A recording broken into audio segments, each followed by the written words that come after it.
Une question donc de Marlène. J'ai l'impression d'être aux grosses têtes. Oui, il y a Je un... parle comme ça. Désolé. Allez, un peu d'humour, c'est pas grave. Mais on dit pas le nom de la ville. On dit pas le nom de la vie. C'est ça, Pas encore. pas encore. Ok, pardonne-moi Marlène, c'est pas méchant. Donc Marlène, coucou, maman isolée. Je suis aujourd'hui dans un état dépressif. J'ai le goût de vivre qui est parti. J'ai du mal à m'occuper de mes enfants et je me sens de plus en plus comme une mère indigne.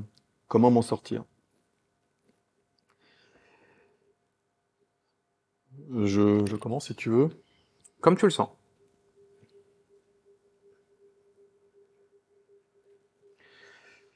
Marlène, moi ce que j'ai envie de te dire, d'abord, une question de base, mais est-ce que tu es accompagné déjà? Est-ce que tu es entouré? Est-ce que tu es seul? Parce qu'effectivement, j'imagine que dans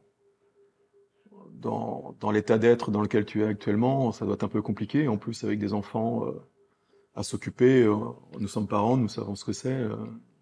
On compatit vraiment en plus toute seule. J'imagine que c'est pas évident. Là, pour le coup, c'est pas pour te brosser dans le sens du poil, hein, comme on en parlait dans une autre question, mais c'est vraiment par pure empathie, on comprend ta souffrance.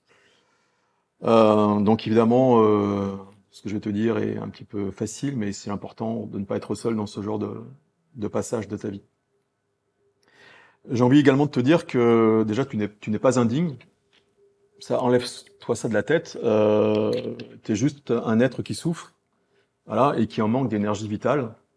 Et l'énergie vitale, c'est le carburant de la vie, hein. Enfin, pour faire un peu de la palissade aussi, hein. Donc, quand t'as pas de carburant à mettre dans le moteur, c'est dur d'avancer, hein. Donc ça, déjà pour commencer, je t'inviterais à pas trop te culpabiliser vis-à-vis de ça, parce que je comprends bien qu'il y a des conséquences dans ta vie quotidienne sur le fait que tu sois dépressive et que la vie te désintéresse, etc. Mais là, tu ne fais qu'avec tes moyens, donc déjà, enlève-toi cette pression de culpabilité pour commencer, ça sera déjà un premier pas peut-être.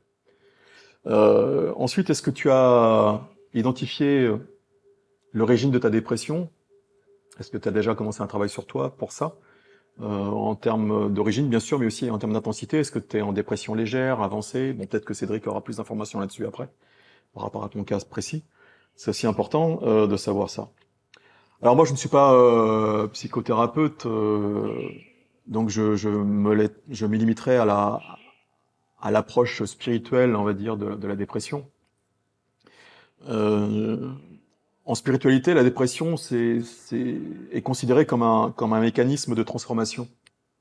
Voilà, c'est un passage un peu obligé, forcé en tout cas, quand tu n'as jamais vraiment fait un travail sur toi alors qu'il y avait besoin de le faire, et qu'il se passe rien, au bout d'un moment, le corps prend le contrôle, si je puis dire, ou d'autres mécaniques prennent le contrôle, qui fait que on te met dans une sorte de remise en question forcée pour opérer ce passage de l'obscurité vers la lumière, hein, pour parler un peu légèrement, mais c'est ça. Et d'ailleurs, il y a un terme qui est employé en spiritualité, qui est celle de la nuit. Oh, je vais pas y arriver, pardon. La nuit noire de l'âme, qui est un terme. Alors, j'ai pris une petite note hein, pour être un petit peu culturel. Donc, il y a un terme qui a été trouvé par un moine mystique espagnol qui s'appelle Saint Jean de la Croix au XVIe siècle, pardon. Donc, la nuit noire de l'âme. C'est une expérience passagère, hein, si on prend une définition spirituelle, donc une expérience passagère de souffrance profonde, vécue par notre être tout entier. Donc c'est une période où tout s'écoule autour de toi, tous tes repères, à la fois intérieurs et extérieurs, et donc dans cette phase, évidemment, plus rien n'a de sens, t'as plus d'intérêt pour quoi que ce soit, pour tes croyances, pour ta carrière, pour tes relations, pour des buts dans la vie, etc. Donc c'est vraiment une crise d'âme, si je puis dire, hein, profonde. L'avantage de cette crise, il y a aussi un avantage à ça, c'est que du coup, ça te place face à tes peurs, face à tes noirceurs, face à tes traumas, et là, tu peux plus y couper. Tu peux plus passer où, tu peux plus mettre ça sous le tapis et reporter ça à plus tard. Donc, c'est un moment idéal, si on peut, encore une fois, je dis ça avec beaucoup d'empathie, hein, mais c'est un moment idéal pour toi, pour te purger de ce qu'il faut sortir, des traumas en toi ou des névroses en toi, ce que j'en sais, et, et, et de retrouver l'équilibre existentiel qui est le tien. Voilà. Euh, En termes de solutions, et après je passerai la parole à Cédric, évidemment, je vais revenir sur ce que j'ai déjà dit dans une autre question, c'est pleure. Déjà, commence par ça. Pleure, pleure, pleure le plus possible. Et si tu es croyante, écoute, demande de l'aide. Demande de l'aide aux instances supérieures, demande de l'aide à tes guides, ton ange gardien, et, et essaye d'expérimenter ce qu'on appelle le don des larmes. Le don des larmes, en fait, c'est un concept mystique qui fait que la prière est plus efficace en passant par les larmes. Parce que ça vient par les émotions, ça passe par le cœur, etc. On n'est pas simplement dans la tête en demandant s'il vous plaît aidez-moi, on est vraiment dans l'émotion pure, au-delà des mots. Donc ça s'appelle le don des larmes, et je t'invite peut-être à creuser la question, ça peut être intéressant. Et je t'inviterai aussi peut-être, si tu le peux, à te reconnecter à la nature. Donc autant que possible, aller marcher en forêt, si tu peux, t'asseoir près d'un arbre, mettre les mains dans la terre et tu poses ta demande en même temps voilà, d'aide, de purification, d'allègement, d'apaisement et de nettoyage pour t'aider à te purger de toutes ces énergies qui sont en toi, qui demandent à être expulsées. Mais entendu, c'est-à-dire, il ne s'agit pas simplement de les expulser, mais il s'agit également de comprendre d'où elles viennent, pourquoi tu as eu ça et qu'est-ce que tu peux faire pour éviter qu'elles reviennent. Voilà. Bien qu'évidemment, après, évidemment, il y a tout pour t'aider aussi, pour t'accompagner dans la démarche. Il y a tout le travail qu'on peut faire au niveau spirituel, énergétique, en voyant quelqu'un d'approprié, comme Cédric, moi ou d'autres. Hein, tu verras qui tu veux si ça t'intéresse.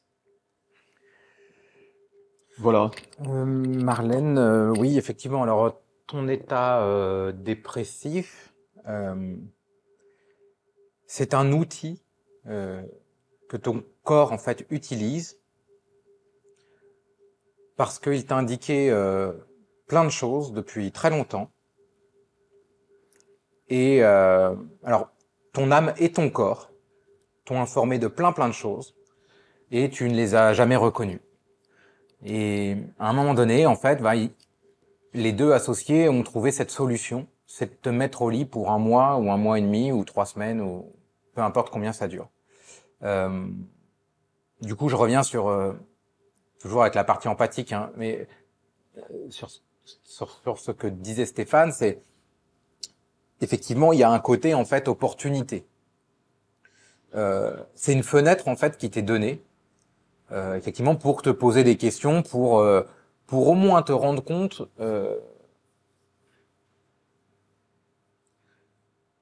Il y a un truc de, je me suis méprisé derrière, qui se balade.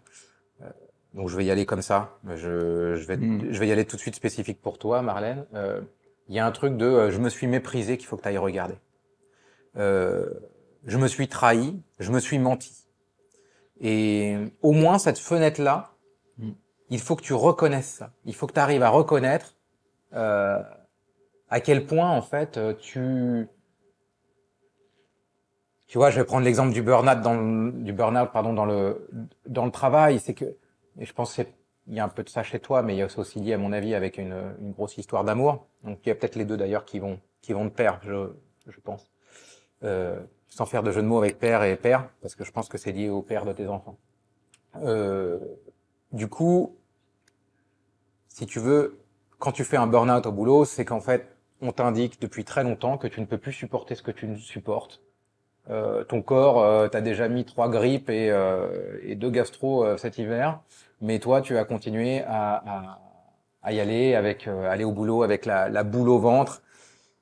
Voilà, parce que il faut nourrir tes enfants, parce que plein de choses et tu ne peux pas y échapper, voilà. Et du coup, tu te prends ça pleine barre et puis à un moment donné, t'as tout qui s'écroule. Le système ne répond plus, donc il s'écroule. Voilà. En fait, ton système, il s'est juste écroulé. Et c'est pas un problème parce qu'il sait exactement comment se reconstruire ce système, si tu veux. Il peut s'écrouler et se recrouler comme ça, en 1 heure. C'est pas un problème en fait. Il est hyper intelligent. Et donc, toi, ton truc, par contre, c'est d'aller reconnaître ça, quoi. Il va falloir que tu ailles regarder à quel point tu t'es gaufré, quoi. Tu vois, c'est pas très grave en fait. On s'est tous trompés à un moment donné. On T'as accepté des choses que tu n'aurais pas dû accepter, voilà. Mais ça, c'est à toi de les trouver. Et une fois que tu auras mis ça sur la table et que tu te diras, effectivement, ça, je n'en veux plus. Je ne veux plus de ça. Je ne veux plus rentrer dans ce jeu-là.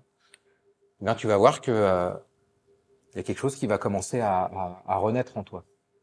Et d'un point de vue énergétique, tu vois, la dépression, c'est quelque chose en fait qui t'amène ça t'arrête en fait, tu vois. T'es sur une énergie stagnante. Euh, donc du coup, soit tu restes dans cette énergie en fait stagnante, euh, tu restes sur ton problème, tu restes sur je souffre, je suis en dépression, je souffre, je suis en dépression. Tu enrichis encore une nouvelle fois cette énergie où tu stagnes, et plus il y a des chances que ta dépression soit longue. Plus tu vas commencer à te dire, ok, je me tourne sur, enfin, si tu t'es fait stopper comme ça, c'est parce que tu as donc, comme je l'ai expliqué juste avant, c'est que tu as besoin en fait de regarder des choses. Quand tu vas commencer à regarder ces choses-là, tu vas voir que très rapidement, tu vas pouvoir commencer à te dire, ok, donc ça veut dire quoi pour la suite en fait. Ça veut dire que ça, je n'en veux plus dans ma vie. Ça, je viens de te le dire juste avant, mais ce que je veux juste te montrer en fait, c'est la dynamique, c'est l'énergie en fait qui va en découler. Et du coup, tu vas te rendre compte de cette dépression, tu vas commencer à réarmer en fait l'énergie. Et donc tu vas pouvoir en fait en sortir et dérouler. Et c'est ça qui est intéressant, c'est que tu prends un stop, mais derrière tu repars, tu vois. Donc ton stop, que ce soit 3 semaines ou 2 mois, c'est pas un problème en fait. S'il faut que tes enfants pendant ce moment-là, ils aillent chez mamie ou chez papy, etc., c'est pas un problème. Ils t'en voudront pas, tes enfants. Personne ne t'en voudra en fait. Tes parents, ils sont impuissants devant ça, tes gosses, ils sont impuissants devant ça, mais en fait, ils sont ok. Eux, ce qu'ils veulent, c'est juste que tu ailles bien. Donc, prends bien ton temps à toi de partir là-dessus. Tu vois, c'est toi qu'on t'arrête, c'est pas on n'arrête pas ta famille. C'est toi. Donc le truc, c'est toi. C'est toi, en fait, ta priorité maintenant. Tes enfants, tes parents, les gens qui y a autour, c'est pas maintenant. Et ils le savent et ils l'acceptent déjà, en fait. Ils t'en tiendront jamais rigueur. Mais du coup, eux, ce qu'ils te demandent, c'est que tu poses, toujours pareil, que tu poses les actes pour pouvoir, blablabla, que ça aille mieux derrière. Donc, voilà, je pense que là, t'as beaucoup de clés, Marlène. Effectivement, le fait de, fais-toi aider, s'il faut te faire aider, travaille, regarde ça chez toi, te flagelle pas, te flingue pas, sois douce. Ça manque de douceur, hein. Ça manque de douceur. Voilà pour moi, Stéphane. Je pense que Marlène, voilà. Bon courage, Marlène. À bientôt. Et donne-nous des nouvelles. Oui, oui, justement, j'allais le dire. N'hésite pas à nous renvoyer un petit mot pour nous dire comment tu vas. Salut Marlène, merci. Salut, merci.